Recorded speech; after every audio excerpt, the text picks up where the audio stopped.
We are definitely in the last days, and we are finding out that the real names of our true Messiah is Yahuwah and his son Yahushua HaMashiach.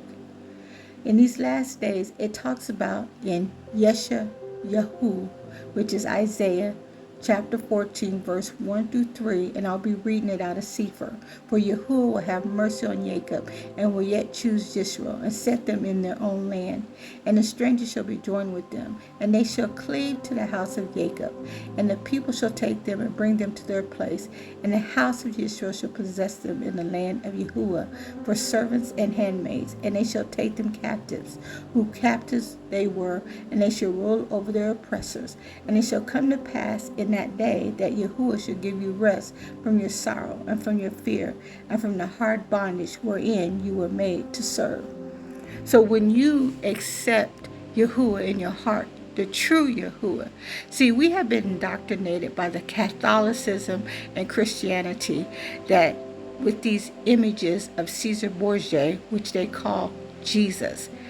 See, a lot of people say it shouldn't matter or it doesn't matter. Well, it does matter, because if you named your child a specific name, you're not going to call him another name, or you not allow someone else to call him another name, because that's not what you named them.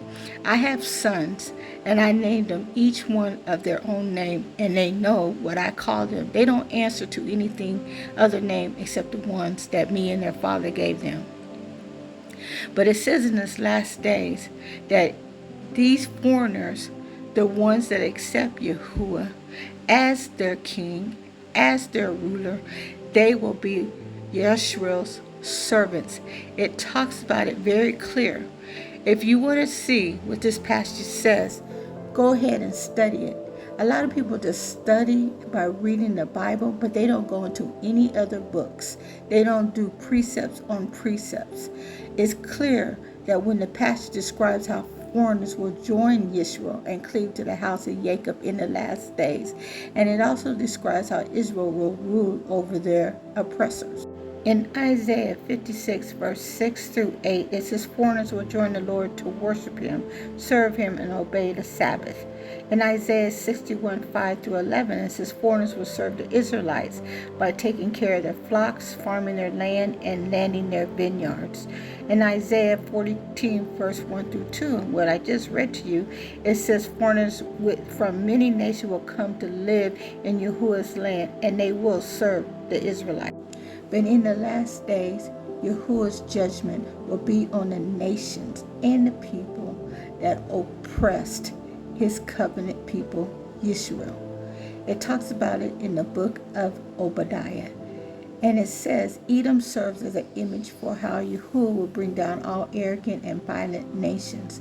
Through Obadiah, Yahuwah declared judgment over Edom and prophesied their erasure from history.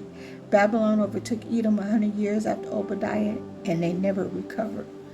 So at the end times, it's best that you cleave to Yisrael. And Yisrael, you need to come out of her. You need to come out of these pagan gods, these pagan holidays, these pagan events, these pagan women and men, all types of paganism, because Yisrael is weeding out the tares and the wheat. He knows which one is his daughters and his sons, and he is not going to be bringing in those who are against him. So in these last days, you're either going to be for him or you're going to be against him. You decide which one you're going to be.